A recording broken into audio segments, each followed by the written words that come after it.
बच्चों ये question number 15 और इसमें फाइंड आउट करना है dy बाई डी एक्स। तो बहुत आसान सा क्वेश्चन है बच्चों, और वीडियो को वॉच करेंगे तो आप खुद कहेंगे ये क्वेश्चन बहुत आसान है। ठीक है, तो वीडियो को पूरा वॉच जरूर करेंगे। तो चलिए वीडियो को स्टार्ट करते हैं। तो बच्चों यहाँ पर इसका हमें dy by d x find out करना है। तो आपको देखना क्या है कि यहाँ पे पावर में x या y है, पावर में वेरिएबल्स है। ठीक है, और यहाँ पर दो टर्म डायरेक्ट दिए हुए हैं, बीच में कोई प्लस माइनस का सिस्टम नहीं है। तो आपको ऐसे केसेस में मैंने क्या कहा है कि आपको डायरेक्ट लॉग ले लेना है बच्चों। ठीक है, जब भी आपको प्लस माइनस करके अलग अलग टर्म नहीं दिए हैं, इक्वल करके दो टर्म दे रखे हैं, तो आपको लॉग लेना है और उसको डिफरेंशिएट कर देना है। तो आइए लॉग लेते हैं बच्चों। तो आपको क्या लिखना है बच्चों?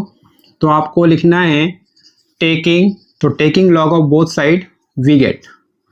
तो लॉग लेते हैं बच्चों, तो ये आपका हो जाएगा लॉग एक्स वाई। ठीक है, एक्स वाई, और यहाँ पर क्या हो जाएगा लॉग ई की पावर एक्स माइनस वाई। अब ये लॉग एक्स वाई हो गया। तो आपको पता होना चाहिए बच्चों कि लॉग में अगर m इंटू एन होता है तो ये आपका लॉग क्या होता है m प्लस लॉग n। आप इसे एडिशन के फॉर्म में लिख सकते हैं। तो यहाँ पर देखें log m into n multiply हो रहा है, तो आप इसे एडिशन के फॉर्म में लिख सकते हैं। तो कैसे लिखें? Log x plus log y। ठीक है, राइट, समझ में आ रहा है ना?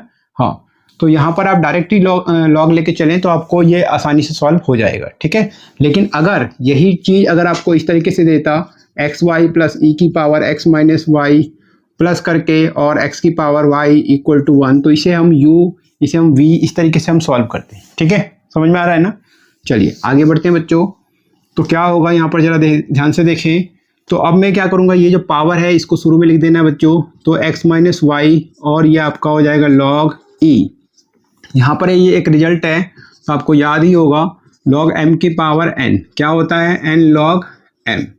तो इस रिजल्ट का मैंने यहाँ पर यूज किया है, m की पावर n। तो पावर जो होता है वो शुरू में लिख देते हैं बच्चों, और ये लॉग e होगा। ठीक है, आगे क्या करेंगे बच्चों? तो आपको लिखना है लॉग x, लेफ्ट साइड में कोई चेंजिंग नहीं करेंगे, और ये आपका x माइनस वाई होगा लॉग e जो होगा वो 1 होगा। तो आपको लिख लेना बच्चों सिंस करके कि लॉग ई जो होता है वो आपका 1 होता है। ठीक है, राइट। आगे सॉल्व करें बच्चों। तो ये आपका लॉग एक्स लॉग वाई, और ये आपका एक्स माइनस वाई का 1 से मल्टीप्लाई, तो एक्स माइनस वाई होगा। ठीक है, अब आपको क्या करना है? डिफ्रेंशिएट कर देना बच्चों दोनों तरफ का। तो डिफ्रेंशिएट कर दीजिए। तो आपको लिखना है डिफ्रेंशिएटिंग। तो आपको डिफ्रेंशिएट करना बच्चों, डिफ्रेंशिएट कर दीजिए both side with respect to x we get. दोनों तरफ का डिफ्रेंशिएट कीजिए। तो इसका डिफ्रेंशिएट कीजिए बच्चों, लॉग एक्स का डिफ्रेंशिएशन तो क्या होगा 1 अपॉन एक्स होगा। ठीक है, ये डायरेक्ट ही होगा। और लॉग वाई का डिफ्रेंशिएशन करें तो 1 अपॉन वाई, और इस वाई का अलग से डिफ्रेंशिएशन होगा क्योंकि ये अलग वेरिएबल है।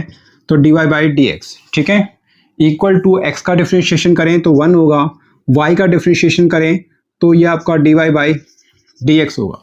देखें डी बाई डी एक्स और किसका?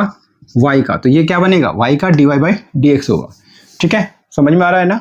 ठीक है, अब आगे बढ़ेंगे बच्चों। तो ये क्या होगा 1 upon y d y by d x, और इसको आप इस साइड ले आए क्योंकि हमें dy बाई डी एक्स चाहिए। तो dy बाई डी एक्स जो भी आपको वैल्यू फाइंड आउट करना है जिसका भी, उसको आप लेफ्ट साइड में रखें, बाकी को राइट साइड में।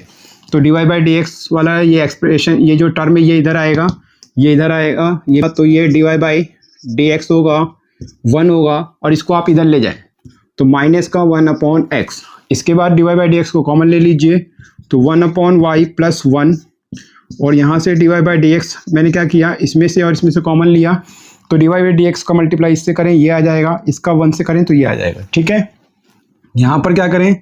एलसीएम लीजिए। तो एलसीएम लेके सॉल्व कीजिए। तो x का 1 से डिवाइड कीजिए, x आएगा, x का मल्टीप्लाई 1 से, तो ये आपका x डिवाइड बाई x 1 का मल्टीप्लाई 1 से, तो 1 होगा। ठीक है, अब क्या होगा बच्चों? तो अब आपको इसको भी एलसीएम लेके सॉल्व करना है। तो ये आपका एलसीएम y होगा, y को y से डिवाइड, तो क्या होगा 1 का मल्टीप्लाई 1 से 1 होगा। y को 1 से डिवाइड कीजिए, y आएगा। देखिए y को डिवाइड कीजिए 1 से तो y आ गया, और y का मल्टीप्लाई 1 से कीजिए तो क्या होगा y होगा। ये तो आपको आता ही होगा, dy बाई डी एक्स होगा।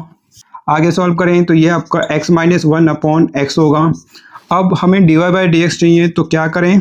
dy बाई डी एक्स ये जो दिखाई दे रहा है इसको हम यहाँ पर लिखेंगे, लेकिन पहले इसको लिख लेते हैं x माइनस 1 अपॉन एक्स, और ये जब इधर आएगा तो ये क्या होगा, पलट जाएगा, तो ये y चला जाएगा ऊपर न्यूमरेटर में, और ये आपका 1 प्लस वाई। ठीक है, अब आप इसको लिख लीजिए। तो कैसे लिखेंगे, dy बाई dx, y का मल्टीप्लाई इससे हो रहा है तो y का मल्टीप्लाई x माइनस 1 से, और x का मल्टीप्लाई इससे हो रहा है 1 प्लस वाई से, तो 1 प्लस वाई को आप y प्लस 1 भी लिख सकते हैं। और इस तरीके से ये इसका फिर से एक बार आसान सा आंसर आ चुका है। ठीक है, तो बहुत ईजी क्वेश्चन है बच्चों, बहुत आसानी से समझ में आ गया होगा। ठीक है, अगर कोई भी डाउट है तो आप मुझे कमेंट कर सकते हैं, और कमेंट करके प्लीज़ मुझे ज़रूर बताया करें कि आपको अच्छे से समझ में आ रहा है या नहीं आ रहा, ताकि मैं इसी तरीके से आप लोगों के लिए मेहनत करता रहूं। ठीक है, और अपने अपने फ्रेंडों को भी ज़रूर बताएं इस चैनल के बारे में। ठीक है, और वो भी इस चैनल से ज़रूर पढ़ें। और अगर वीडियो अच्छा लगा है, समझ में अच्छे से आ रहा है, तो प्लीज़ वीडियो को लाइक करना ना भूलें। तो ऐसे मन लगा कि बच्चों पढ़ते रहिए और आगे बढ़ते रहिए। मिलते हैं नेक्स्ट वीडियो में। आपने वीडियो को वॉच किया इसके लिए आप सभी का बहुत बहुत धन्यवाद।